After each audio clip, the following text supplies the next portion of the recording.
오늘 저는 여러분과 함께 절대 주권자이신 하나님만 의지하는 신앙이라는 제목으로 열왕기상 17장 1절에서 16절을 본문으로 설교를 하겠습니다. 오늘 본문을 읽겠습니다. 여호와의 말씀이 엘리야에게 임하여 이르시되 너는 여기서 떠나 동쪽으로 가서 요단 앞 그릿 시냇가에 숨고 그 시냇물을 마시라. 내가 까마귀들에게 명령하여 거기서 너를 먹이게 하리라. 내가 여호와의 말씀과 같이 하여 곧 가서 요단 앞 그릿 시냇가에 머물매 까마귀들이 아침에도 떡과 고기를 저녁에도 떡과 고기를 가져왔고 그가 시냇물을 마셨으나 땅에 비가 내리지 아니하므로 얼마 후에 그 시내가 마르니라. 여호와의 말씀이 엘리야에게 임하여 이르시되 너는 일어나 시돈에 속한 사르밧으로 가서 거기 머물라. 내가 그곳 과부에게 명령하여 내게 음식을 주게 하였느니라. 이스라엘의 하나님 여호와의 말씀이 나 여호와가 비를 지면에 내리는 날까지 그 통에 가루가 떨어지지 아니하고 그 병에 기름이 없어지지 아니하리라 하셨느니라. 그가 가서 엘리야의 말대로 하였더니 그와 엘리야와 그의 식구가 여러 달 먹었으나 여호와께서 엘리야를 통하여 하신 말씀같이 통에 가루가 떨어지지 아니하고 병의 기름이 없어지지 아니하니라. 아멘. 자, 오늘 저는 절대 주권자이신 하나님만 의지하는 신앙이라는 제목으로 설교하려고 합니다. 자, 성경이 우리에게 가르치는 신앙이 무엇인가 가장 그 본질적인 신앙의 본질에 대해서 가르치려고 합니다. 저와 여러분들이 이러한 성경이 우리에게 가르치는 이 신앙으로 무장하여 이 마지막 시대에 우리가 승리하기를 바랍니다. 자, 오늘 제목이 절대 주권자이신 하나님만 의지하는 신앙이에요. 근데 이제 하나님만 의지해야 되는데 그 앞에 절대 주권자라고 하나님의 특징을 제가 정의했습니다. 자, 그러면 성경이 가르치는 하나님을 절대 주권자라고 말하는 이 절대 주권자인 하나님이 누굴까? 도대체 왜 하나님을 절대 주권자라고 할까? 여기에 대해서 사무엘상 2장 6절에 7절에 보면 다음과 같이 우리가 설명이 나와 있어요. 여호와는 죽이기도 하시고 살리기도 하시며 수월에 내리게도 하시고 거기에서 올리기도 하시는도다. 여호와는 가난하게도 하시고 부하게도 하시며 낮추기도 하시고 높이기도 하시는도다. 이렇게 이제 절대 주권에 대해서 말씀하고 있고요. 자, 여기 참고적으로 추가적으로 역대상 29장 11절 12절을 여러분들이 참고하시기 바랍니다. 자, 그런데 이제 우리가 하나님의 절대 주권하면 하나님 마음대로 하시는 하나님의 독재냐? 그렇게 이제 오해하기가 쉬운데 사실 그게 아니고요. 하나님의 절대 주권이라는 것은 세 단계를 거쳐서 작용합니다. 첫째 단계가 뭐냐? 바로 하나님의 작정이에요. 이걸 이제 우리는 구속 계획이라고 그래요. 하나님의 구속을 계획하신다 미리. 두 번째 단계가 뭐냐? 하나님의 창조예요. 이거는 하나님께서 구속 계획한 것을 역사 속에서 풀어내는 작업이죠. 그래서 이 구속 실행. 세 번째 단계가 뭐냐? 하나님의 섭리입니다. 이걸 흔히 우리는 구속 성취라 그러는데 하나님 원래 작정하신 바대로 창조 세계에서 이렇게 진행하실 때 거기는 사탄도 있고 악한 인간들도 있고 거기에 또 하나님의 뜻을 따라 순종하는 사람들도 있죠. 이 모든 것들을 갖다가 신적 지혜와 능력으로 잘 아우러서 하나님의 원래 창조 절대 작정의 계획대로 성취하신다. 이걸 우리는 절대 주권이라고 하는 거예요. 그러니까 오해가 없으시길 바랍니다. 절대 주권이라는 게 하나님 마음대로 하시는 거구나. 그럼 우리가 마음대로 하시는데 우리가 거기에 관여할 수가 없는 것이죠. 그런 뜻이 아니라는 거예요.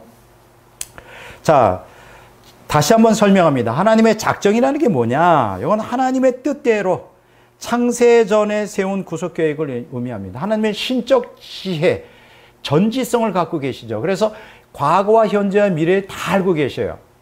그래서 하나님의 구속계획은 그 역사 속에서 그때그때 상황이 일어나는 것에 따라 대처하는 게 아니라 창세전에 구속계획을 다 세워놓으셨어요. 완전한 마스터 플랜을 세워놓으셨다. 이렇게 여러분들이 생각하시면 됩니다. 이걸 하나님의 작정이다 말하고요. 자, 하나님의 창조라는 게 뭐냐? 이 하나님의 작정하신 뜻을 이제 풀어서 구속을 실행하는 그러기 위한 피조 세계를 의미하는 것이죠. 자, 그럼 이 창조 세계에서 하나님은 어떻게 하실까요? 하나님의 섭리를 이루시는데 하나님의 섭리라는 게 뭐냐? 하나님이 영원전에 작정하신 바대로 구속 계획을 완성하기 위해 신적 지혜와 능력으로 구속을 성취하는 것을 의미합니다. 자, 이렇게 세 가지, 자, 기억하시기 바랍니다. 하나님의 작정, 하나님의 창조, 하나님의 섭리. 요 세 가지 요소가 하나님의 절대 주권이다. 바로 이렇게 하나님은 절대 주권자이신 거예요. 자, 그렇기 때문에 오늘 본문 말씀은 제가 무엇을 말씀드리느냐. 그래서 하나님만 의지하는 신앙을 가져야 된다. 이렇게 이제 말씀을 드리는 것입니다. 자, 성경이 가르치는 하나님의 절대 주권은 다시 말씀드리지만 인간의 믿음을 배제하고 하나님의 능력만을 강조하는 하나님의 독재가 아니다. 많은 분들이 잘못된 신학 때문에 이런 오해를 갖고 있는데 이거는 정말로 전적인 오해다. 성경 그렇게 가르치고 있지 않다. 이렇게 말씀드립니다. 자, 하나님의 절대 주권. 그러니까 우리가 이러한 절대 주권자이신 하나님만을 의지하는 신앙을 지닌 언약 백성과 하나님이 협력하여 하나님은 구속사를 진행하고 완성하신다. 자, 오늘 우리 믿는 성도들이 하나님의 구속 사역에 이 어마어마한 하나님의 구속 계획에 참여하려면 어떻게 해야 되느냐? 절대 주권자이신 하나님만 의지하는 신앙을 소유해야 된다. 이것을 여러분들에게 말씀을 드리고 싶습니다. 자, 오늘 절대 주권이 무엇인지, 그리고 우리가 왜 절대 주권자이신 하나님을 의지하는 신앙을 가져야 되는지, 그 이유는 그 구속 사역에 함께 동참하기 위해서예요.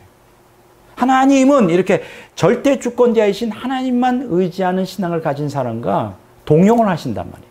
이게 이해가 되셨을 줄로 압니다. 자, 오늘 본문 설교 말씀이 열왕기상 17장 1절에서 16절인데 이렇게 이걸 그냥 언뜻 표면적으로 보면 절대 주권자이신 하나님만 의지하여 기적을 체험한 사람들의 이야기를 여기서 발견하게 됩니다.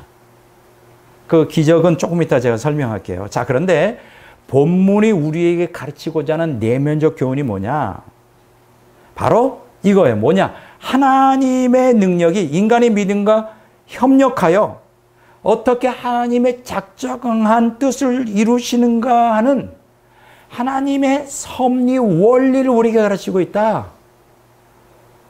그러니까 여러분들이 오늘 이 스토리를 통해 우리가 깨달아야 되는 거, 와, 하나님의 기적을 체험한 사람들, 그게 아니라 그거는 어느 시대를 초월하여 하나님께서 이렇게 절대 주권자이신 하나님을 의지하는 신앙을 갖고 있는 사람과 함께 이 구속 사역을 함께 진행하신다. 얼마나 참 영광스러워요, 여러분.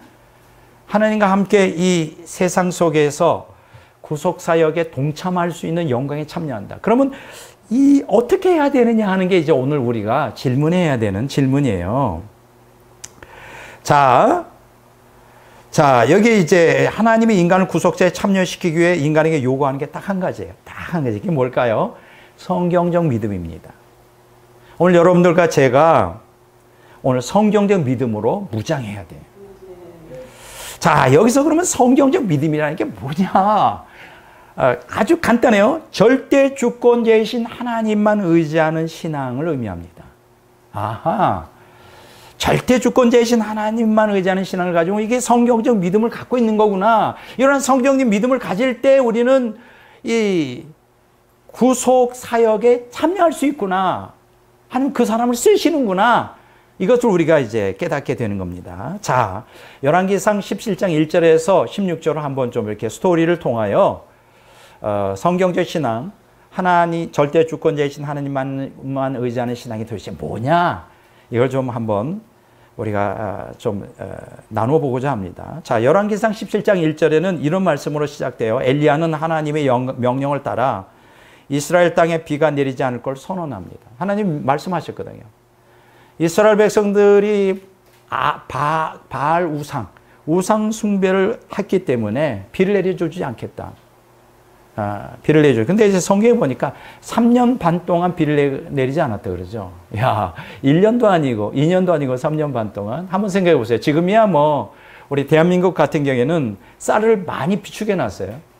그래서 우리가 뭐 1, 2년 정도 비 안 온다 그래서 굶어 죽을 일은 없을 것입니다. 근데 그때 당시에는 1년 동안 비 안 오면 굶어 죽는 거예요. 한번 생각해 보세요. 또 그 지역에는 뭐 담수호나 이런 거 없어요. 비도 조금밖에 안 와요. 이런 상황에서 비가 오지 않는다. 아주 기가 막히게. 근데 놀라운 것은 하나님이 그렇게 명령하세요. 엘리야 너 선포해. 비가 내리지 않을 거야. 그래서 엘리야가 이스라엘 땅에 비가 내리지 않을 걸 선언합니다. 그때 당시에 왜 이런 극단적인 처방을 하나님이 하셨을까? 이때 당시 엘리야의 가뭄 심판 선언은 아합의 바알 신앙에 정면으로 도전하는 거예요. 왜냐하면 농사의 필수적인 비는 그때 당시에 바알 신을 믿는 이스라엘 백성들이 바알 신이 주관한다고 생각하고 있었어요. 그래서 더 바알 종교가 아주 극성을 피우고 있는 거예요.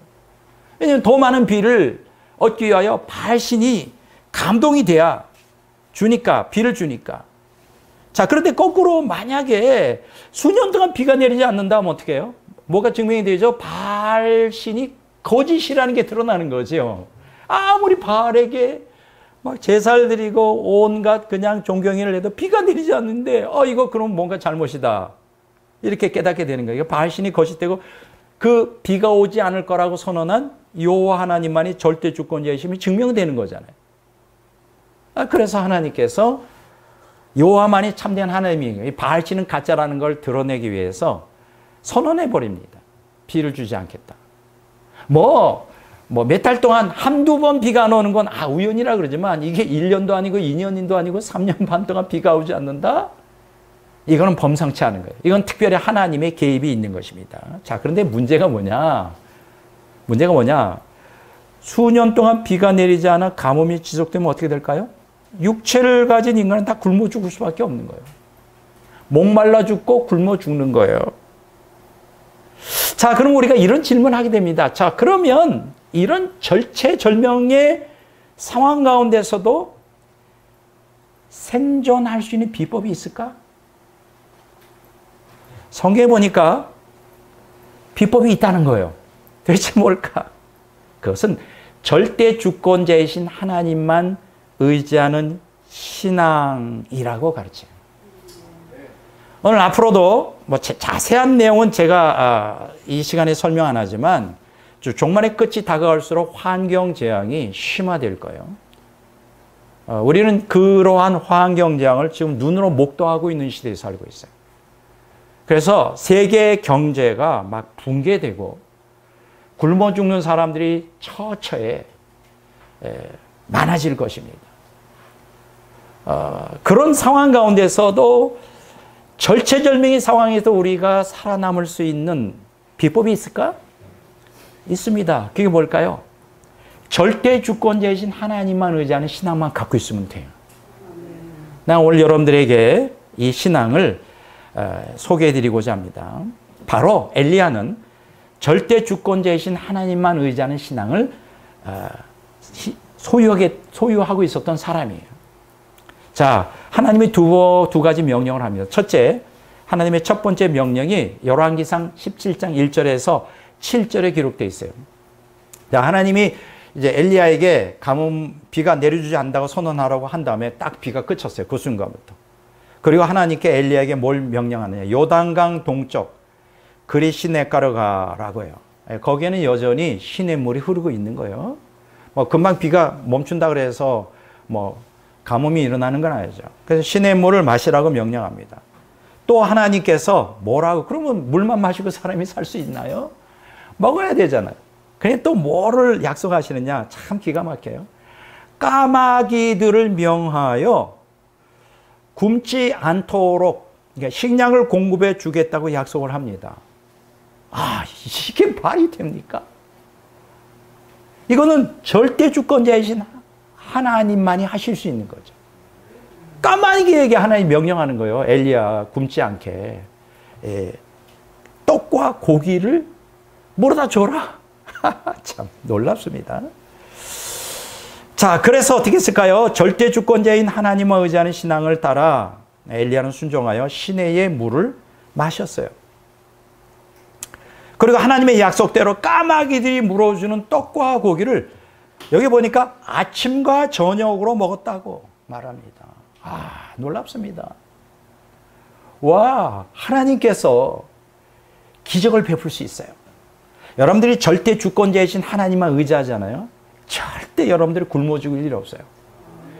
여기에 성경에 기록된 대로 까마귀들을 통해서도 엘리야가 아침과 저녁으로 떡과 고기를 물어다 줬다 그래요. 근데 그게 어떻게 되는지 모르겠어요. 야, 놀랍습니다. 이렇게 하나님은 절대 주권자이신 하나님만 의지하는 신앙을 소유한 성도들을 내버려 두지 않으세요. 나는 여러분들이 이러한 능력의 하나님을 믿기를 바랍니다. 자, 두 번째, 하나님의 명령이 떨어집니다. 열왕기상 17장 8절에 16절에 보니까 이제 비가 내리지 않았는데 초창기에는 그래도 시내가 흐르더니 이제 그게 이제 점점 세월이 흘러가면서 가뭄이 극심해지는 거예요. 그러니까 시냇물이 다 말라버려. 이야, 심각한 문제죠. 그러니까 하나님께서 엘리야에게 뭐라고 두 번째 명령을 하시냐. 너가 바알 종교의 본산지인 시돈 땅에 가라. 사르밧 과부에게 가라고 명령을 해요. 사르밧 과부는 사실 이름이 사르밧이 아니라 시돈 땅의 사르밧이에요. 그 지역의 어떤 과부예요. 그래서 엘리야가 어떻게 했느냐면 그 명령에 순종해 그 시내가에서 160km 떨어져 있어요. 이 시돈의 사르밧이라는 게 굉장히 멀죠. 걸어가면 며칠을 가야 될 거예요. 그 시돈의 성문에 도착했습니다. 근데 어떤 여인이 나무를 줍고 있어요. 성문 밖에서. 근데 이렇게 가만히 영안이 열리는데 바로 하나님께서 명령한 그 엘리야가 찾던 그 과부인 거예요. 그래서 그 엘리야가 그 과부에게 접근해서 물을 좀 갖다 달라고 부탁하는 거죠. 물이 다 말랐으니까 얼마나 목이 마르겠습니까? 그래서 이 과부가 그래도 이 성 안에는 좀 비축해 놓은 물이 있었나 봐요. 그 물을 이제 가지러 성 안으로 들어가는데 거기다 뒤에다 대고 엘리야가 이렇게 외치는 거예요. 떡도 좀 갖다 달라고. 참 염치도 없어.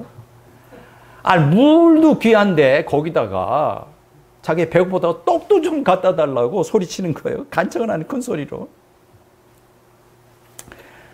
그러니까 이 과부가 기가 막힌 거예요. 뭐라고 이 엘리야에게 대답을 하느냐면 더 이상 집에 먹을 게 없어요. 남은 거라고는 이제 밀가루 한 움큼, 이제 항아리에 밀가루를 이제 그동안 있었는데 그거 다 먹고 이제 바닥이 보이는 거예요. 바닥이. 여러분 상상을 해보세요. 바닥에 그거를 긁어봐요. 얼마나 나오겠어요. 밀가루 한 움큼과 병에 묻은 기름 몇 방울. 기름이 있는 게 아니라 이제 마지막 남은 몇 방울이에요. 그걸 먹고 내 아들과 나뭇가지를 주워다가 마지막 떡을 구워 아들과 나눠 먹고 함께 죽을 작정이었다는 거예요. 그 얘기를 하는 겁니다. 엘리야가 들으니까 얼마나 기가 막혀요. 저 같았으면 죄송합니다. 죄송해요. 그런 줄 몰랐어요. 이렇게 했는데 좀 약간 뻔뻔 스타일이에요. 근데 하나님께 이미 엘리야는 약속을 받았어요. 그래서 엘리야가 과부에게 하나님의 말씀을 전합니다. 뭐라고 하느냐? 알긴 알겠는데 먼저 나한테 떡을 먼저 구워다가 먼저 달라고. 참 뻔뻔해요. 근데 하나님께서 약속하기를 나에게 떡을 주면 다시 비가 내릴 때까지, 그러니까 3년 반 동안 밀가루가 바닥에 나지 않고 기름도 마르지 않을 거라고 약속했어.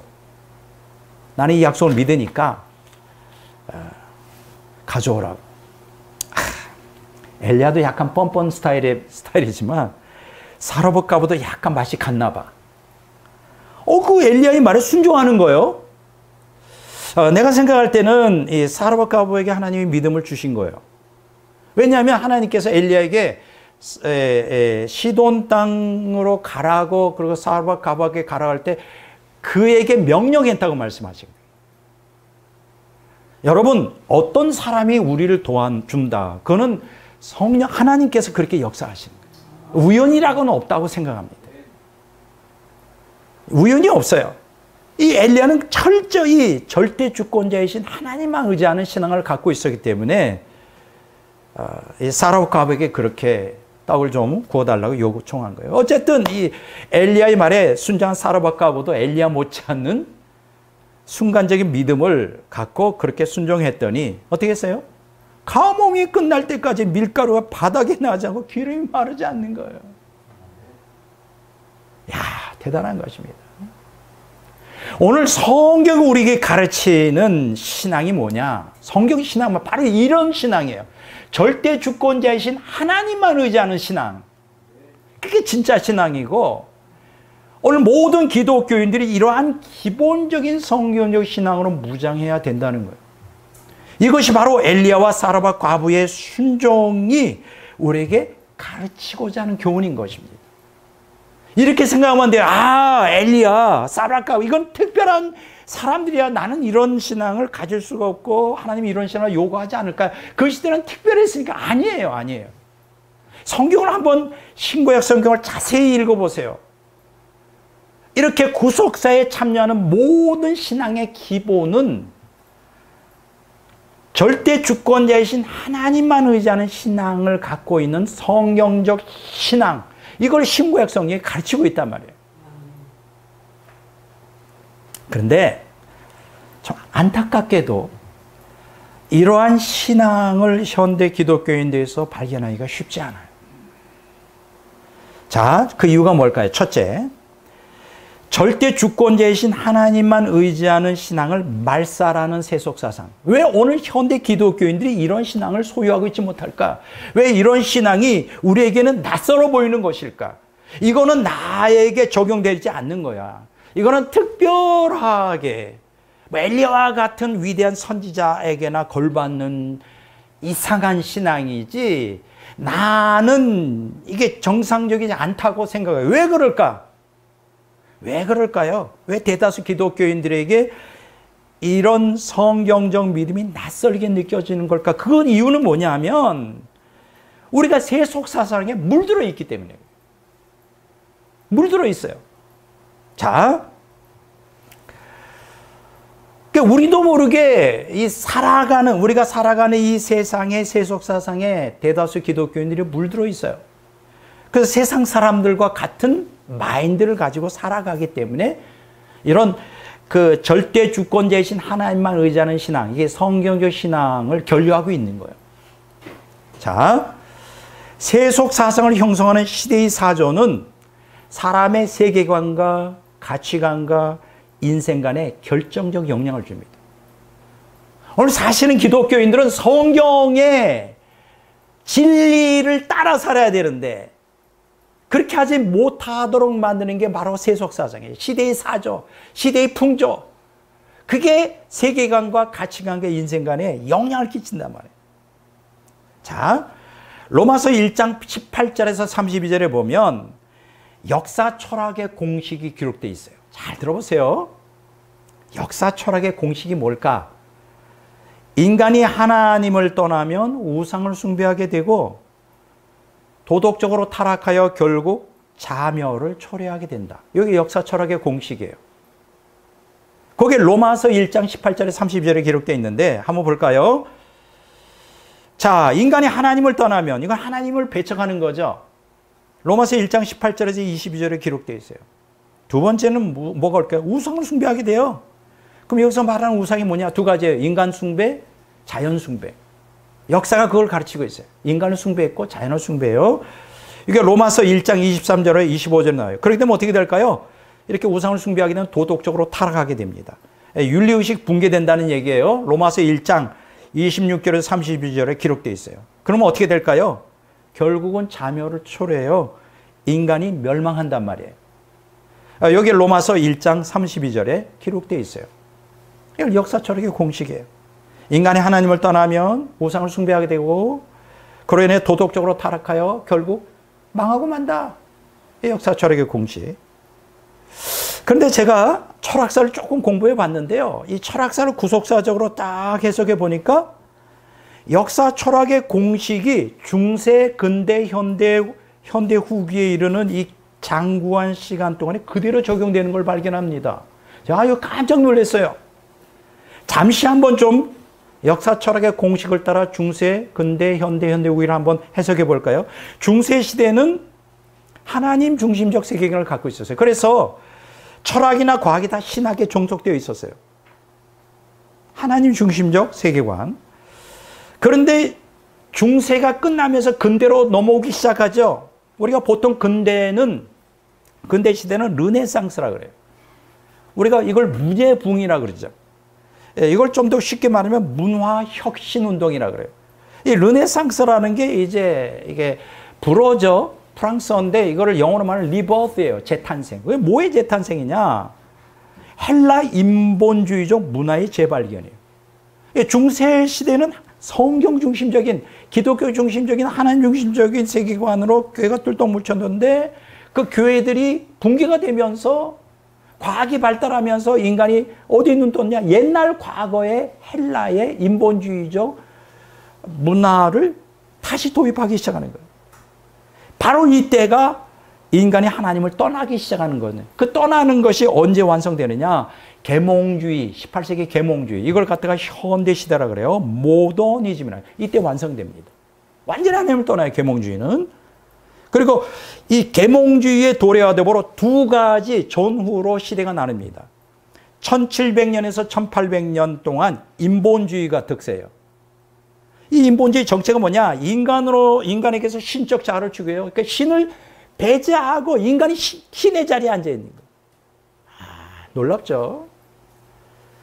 두 번째 후반기는 자연주의라 그러는데 1800년에서 1900년까지인데 자연에서 신적 자아를 추구하는 거예요. 이걸 이때 시대를 이제 우리는 문화사적으로 로만티시즘, 낭만주의 시대라 이렇게 말합니다. 자연에서 신적 자아를 추구해요.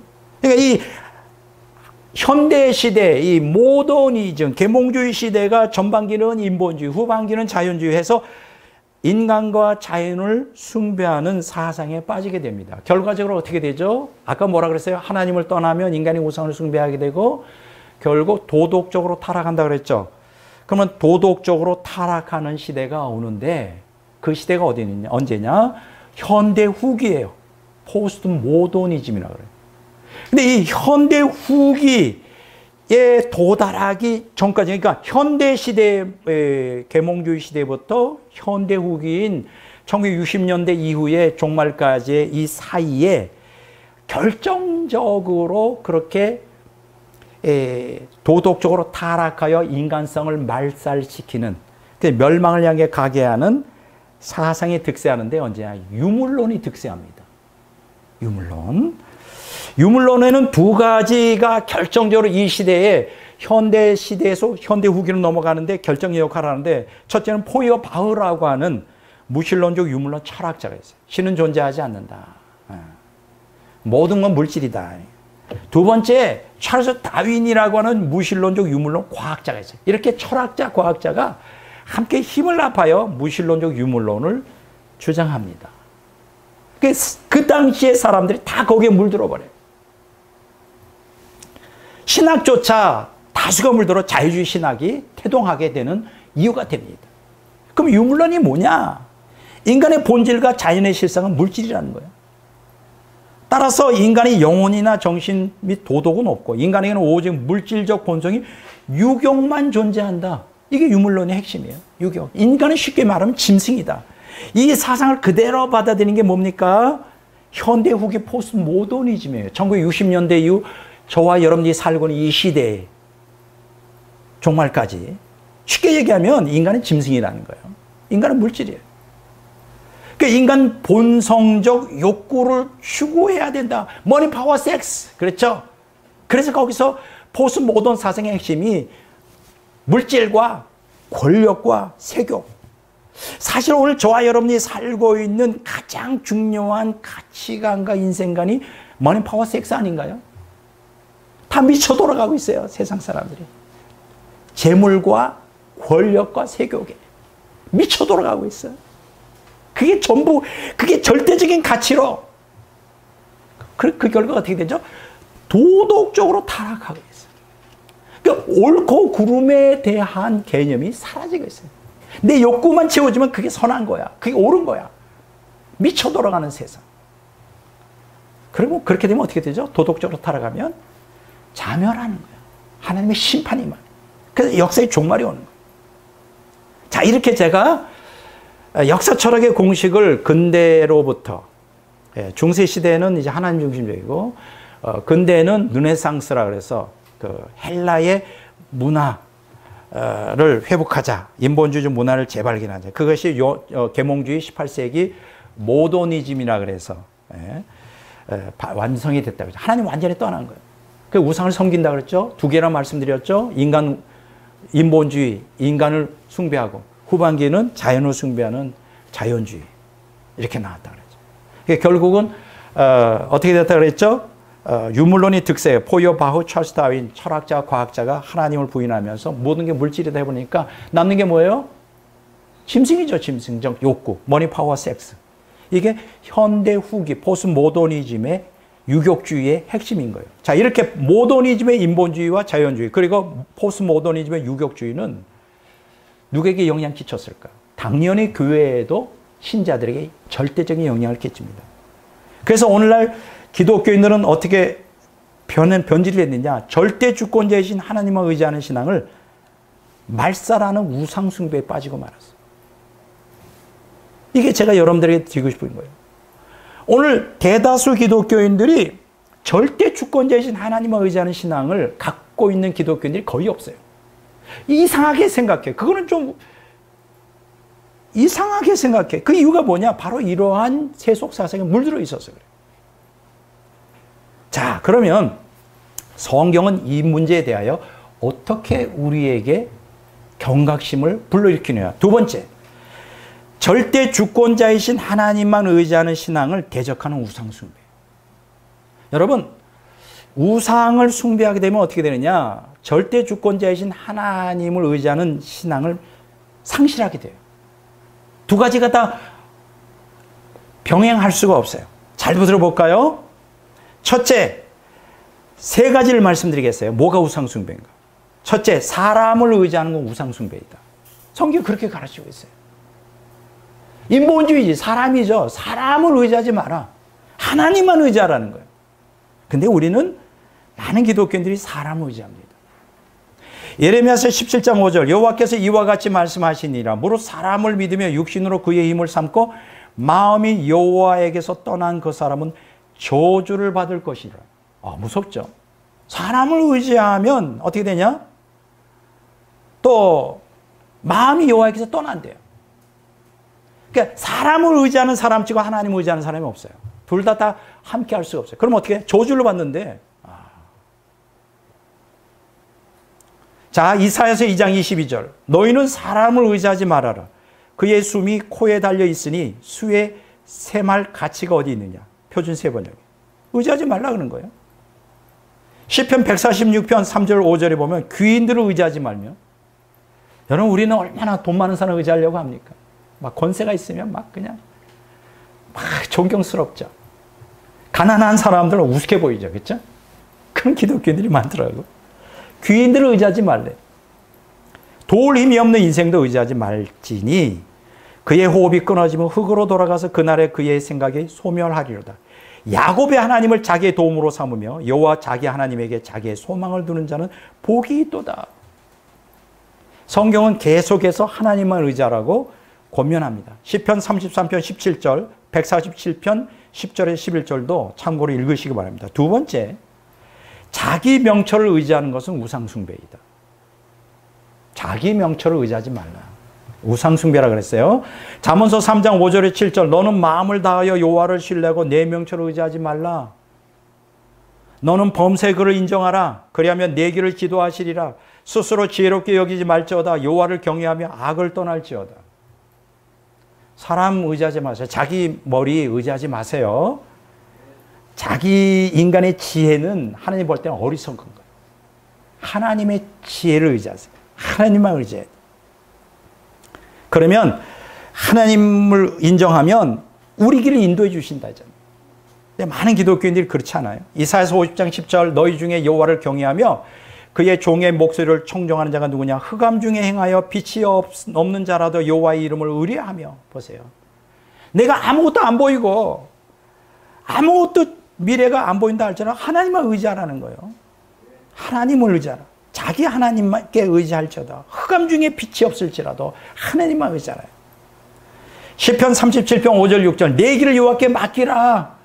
그를 의지하면 그가 이루시고 내 의를 빛같이 나타내시며 내 공의를 종호의 빛같이 하시리로다.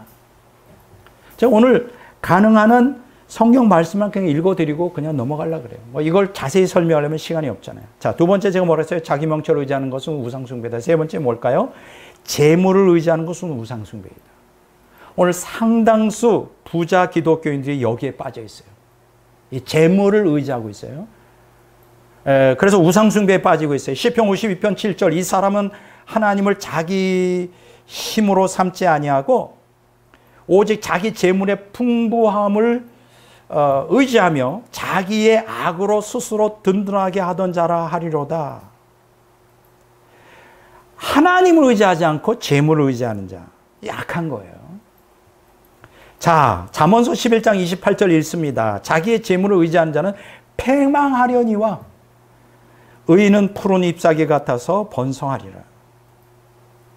재물을 의지하는 자는 패망한다. 이게 악인이죠. 의인의 반대가 뭐예요? 악인이잖아요. 재물을 의지하는 자는 악인이에요. 자, 하나님을 믿는 부자가 성경 보니까 천국 들어가기 참 어렵다고 예수님께서 경고하셨어요. 왜 그럴까요? 왜 부자가 천국에 들어가는 게 어려울까요? 그 이유는 하나님이 맡겨주신 재물의 선한 청지기로서 하나님의 영광을 위하여 재물을 사용하지 않고 자기의 욕망 충족을 위해 사용하기 때문이에요. 그래서 천국 가기가 참 어려워요. 부자들이. 재물의 선한 청지기 의식이 결여되어 있는 기독교인은 하나님을 의지하지 않고 재물을 의지함으로 만몬신을 숭배하는 우상숭배에 빠지게 됩니다. 여러분, 제가 오늘 이 설교를 듣는 혹시 부자 기독교인들이 있다면 오늘 제 설교에 귀를 기울이시기 바랍니다.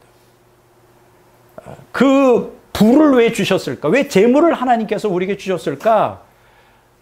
하나님의 영광을 위하여 쓰라고 주신 것이지 자기의 욕망을 채우기 위해서 재물을 주신 게 아니라는 걸 기억하시기 바랍니다.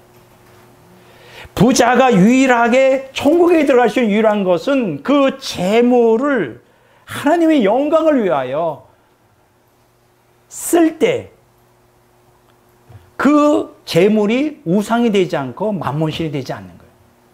그 재물의 주권자가, 재물의 주인이 내가 아니라 하나님이라는 걸 이해를 하시기 바랍니다. 많은 재물을 갖고 있는 그리스도인들이 이런 사실을 알지를 못해요. 그래서 그게 좀 안타까워요. 자, 기독교는 성경적 믿음, 즉 절대 주권자이신 하나님을 의지하는 신앙을 상실하여 결국 멸망하고 마요. 그러니까 재물의 선한 청지의식이 결여되면 결국 그 재물이 우상이 되고 결국은 성경적 믿음, 어떻게 돼요? 절대 주권자이신 하나님을 의지하는 신앙을 상실하고 말아요. 결국 어떻게 돼요? 멸망하고 맙니다. 성경은 그것을 경고하고 있어요. 마태복음 6장 24절, 디모데전서 6장 9절에서 10절에 자세하게 설명되어 있습니다. 자, 이러한 저의 이 재물 의지하는 우상숭배다라는 것을 구체적으로 설명해 주는 데가 있죠. 마가복음 10장 21절로 23절에 기록된 데를 보면 부자 청년이 영생을 얻고자 하여 예수님께 와서 질문합니다. 어떻게 하면 영생을 얻을 수 있는가? 그런데 이 청년에게는 너무나 돈이 많았어요. 그러니까 예수님이 가만 보니까 만몬신을 숭배하고 있는 거예요. 그러면서 만몬신을 숭배하면서 영생을 얻기를 바라니까 예수님이 뭐라고 권면했을까요? 다음과 같이 말씀하십니다. 예수님께서 그를 보시고 사랑하사 이르시되 내게 아직도 한 가지 부족한 것이 있으니 가서 내게 있는 것을 다 팔아 가난한 자들에게 주라. 그리하면 하늘에서 보화가 내게 있으리라. 그리고 와서 나를 따르라 하시니 그 사람은 재물이 많은 고로 이 말씀으로 인하여 슬픈 기색을 띠고 근심하며 가니라. 예수께서 둘러보시고 제자들에게 이르시되 재물이 있는 자는 하나님 나라에 들어가기가 심히 어렵도다. 예수님은 그 영혼을 사랑했어요. 영생을 갈망하고 있으니까. 근데 문제가 되는 게 뭐냐면 너무나 재산이 많았는데 그 재산이 그에게 만몬신인 거예요. 우상 숭배하고 있는 거예요. 그 우상을 숭배하는 자가 하나님을 동시에 섬길 수 없다는 걸 알고 그 우상을 버리라 그랬어요. 재산을 다 팔아. 내게 있는 거 다 팔아. 가난한 자에게 나눠주고 나를 따르라. 이 청년은 어떤 생각을 가졌을까? 자기 재산을 다 팔아서 가난한 자에게 주고 예수님을 따라 영생을 얻을 만큼 영생의 가치가 없었던 거예요. 야, 이건 무서운 것입니다. 정말 무서운 거예요. 결국 이 부자 청년은 만몬신을 포기하지 않았기 때문에 영생을 얻을 수가 없었어요. 결국 멸망하고 맙니다. 오늘 이 설교를 듣는 이제 하나님을 믿는 부자, 신자들은 이 설교를 귀담아 들어야 됩니다. 재물을 의지하는 것은 우상숭배이다. 예, 이것을 기억하시기 바랍니다. 세 번째, 자, 절대 주권자이신 하나님만 의지하는 신앙을 나타내는 성경 증거가 있어요. 절대 주권자이신 하나님을 의지한다는 게 도대체 뭐냐? 그러니까 어떤 자가 하나님을 의지할까라는 첫 번째 질문. 두 번째는 하나님을 의지하는 자에게 어떤 복이 임할까? 궁금하죠? 예. 자, 먼저 어떤 자가 하나님만 의지할까? 제가 6가지를 여러분들에게 제시하고자 합니다. 첫째가 뭐냐? 하나님을 자기 인생의 주인으로 섬기는 자가 하나님만 의지하는 자예요. 당연하겠죠. 나의 물질과 나의 모든 건강과 나의 모든 생명과 나의 모든 시간, 나의 모든 것이 다 주님의 것이에요. 주님 뜻대로 살 거 아니에요. 절대 주권자이신 하나님을 의지할 거 아니에요. 인생의 주인으로 하나님을 섬겨야 돼요. 시편 9편 10절에 나와 있습니다. 누가 뭐라고 해도 주님은 나의 하나님이시기, 나의 주님이라는 거예요. 나는 주님만 의지합니다. 표준 세번역에 그렇게 나와 있어요. 자, 둘째, 어떤 사람이 하나님만 의지할까? 하나님을 아는 자가 하나님을 의지해요. 하나님을 아는 자. 당연하겠죠. 왜 절대 주권자이신 하나님만을 의지하지 않을까요? 간단해요. 하나님 모르기 때문에 그래요. 하나님은 어떤 분인지 몰라. 시편 9편 10절 여호와여 주의 이름을 아는 자는 주를 의지하오리니 이는 주를 찾는 자를 버리지 아니하심이니이다. 주님을 아는 자가 주님을 의지한대요. 여러분, 그러면 주님을 어떤 사람이 알 수 있을까? 주님이 나 인생의 주인으로 모실 때 아는 거죠. 뭐 불 받았다고 압니까? 천만에. 이렇게 연결되어 있어요. 주님을 아는 자는 하나님만 의지한다. 셋째 뭐냐? 하나님을 경외하는 자가 하나님만 의지합니다. 놀라운 말씀이에요. 시편 115편 11절 여호와를 경외하는 자들아 너희는 여호와를 의지하라. 그는 너희의 방패시로다. 누가 하나님을 의지합니까? 하나님을 경외하는 자이죠. 정말 우리가 하나님을 그러면 하나님을 의지하지 않는 자는 누구예요? 경외하지 않아. 우습게 알아. 하나님을. 우습게 하는 거죠. 그러니까 하나님을 의지하지 않죠. 하나님을 경외하는 자가 하나님을 의지한다. 자, 넷째, 말씀을 따라 사는 자가 하나님만 의지한다. 잠언서 16장 20절 삼가 말씀에 주의하는 자는 좋은 것을 얻나니 여호와를 의지하는 자는 복이 있느니라. 네. 잠언서 30장 5절도 추가로 말씀을 드립니다. 말씀을 따라 사는 자예요. 말씀에 순종하는 자. 당연히 하나님을 의지하고 사는 거죠. 다섯째, 하나님께 온전히 행하는 자가 하나님만 의지합니다. 시편 26편 1절 내가 나의 완전함에 행하였으며 흔들리지 아니하고 여호와를 의지하여 싸우니 여호와여 나를 판단하소서. 보세요. 완전함에 행할 때 하나님을 의지하는 거예요. 말씀에 순종하고 모든 것에 말과 행동과 모든 것에 완전하고자 애를 쓰고 그럴 때 하나님을 의지하는 거잖아요. 너무 좋죠? 자, 여섯째, 우상 숭배를 싫어하는 자가 하나님만 의지합니다. 시편 31편 6절에 썩어 없어질 우상을 믿고 사는 사람들을 주께서는 미워하시니 나는 오직 주님만 의지합니다. 이렇게 우상 숭배, 아까 내가 얘기했죠. 뭐뭐뭐가 우상 숭배다. 이런 것들을 싫어하는 거예요. 왜 싫어할 거야? 당연히 예수님이 하나님이 나의 인생의 주인이고 하나님을 알고 하나님을 경외하고 말씀에 순종하고 그 말씀 가운데 온전히 행하려고 하고 당연히 그럼 우상을 싫어하게 되죠. 너무 좋잖아요. 여섯 번째. 자, 이렇게 6가지를 어떤 자가 하나님을 의지할까를 말씀드렸어요. 그대로 행하면 됩니다. 자, 그러면 이제 하나님만 의지하는 자에게 어떤 복이 임할까? 이거 굉장히 중요하겠죠? 어떤 복을 주실까? 첫째, 하나님만 의지하는 자를 하나님은 버리지 않으신다. 너무 놀라요. 시편 기자가 이런 얘기했어요. 나이 들어 늙어서도 나를 버리지 말아달라. 사실 기독교인들에게 가장 참 바라는 게 뭐죠? 나이 들어서. 우리 나이 들면 참 초라해지잖아요. 근데 버리지 말라는 거예요. 나이 들어서도 하나님이 버리지 않는다면 참 얼마나 행복할까요? 근데 어떤 사람은 버리지 않는다고요? 하나님만 의지하고 살면 버리지 않아요. 절대. 절대 하나님이 우리를 노숙자로 만들지 않아요. 절대 우리 인생의 노년이 비참하게 되지 않도록 인도하신다고. 누구를? 하나님만 의지하고 사는 사람을. 시편 9편 10절 여호와여 주의 이름을 아는 자는 주를 의지하오니 이는 주를 찾는 자를 버리지 아니하심이니이다. 둘째, 하나님만 의지하는 자를 어떻게 하시냐? 하나님은 도우시고 지켜주신다. 너무 좋죠. 도와주셔. 그리고 보호해 주셔. 시편 115편 9절 이스라엘아 여호와를 의지하라. 그는 너희의 도움이시여 너희의 방패시로다. 시편 28편 7절 30편 4절 40절 잠언서 3장 26절 시편 18편 29절 60편 12절 108편 13절도 동시에 참고하시면 되겠어요. 하나님을 의지하면 어떻게 되냐? 도와주셔요. 지켜주셔요. 이거를 매일 우리가 경험할 수 있어요. 셋째 뭐냐? 하나님만 의지하는 자를 하나님은 승리케 하셔요. 와, 너무 좋습니다. 시편 21편 5절에 7절 우리가 주를 의지하여 우리 대적을 누르고 우리를 치러 일어나는 자를 주의 이름으로 밟으리이다. 나는 내 활을 의지하지 아니할 것이라 내 칼이 나를 구원하지 못하리이다. 오직 주께서 우리를 우리 원수들에게서 구원하시고 우리를 미워하는 자로 수치를 당하게 하셨나이다. 보세요. 하나님 의지하면 어떠냐? 우리 다 이길 수 있어요. 승리합니다. 인간관계에서도 이 세상에서도 짓밟히거나 무시당하거나 그렇게 하지 않으세요. 그렇게 하지 않으세요. 참 너무나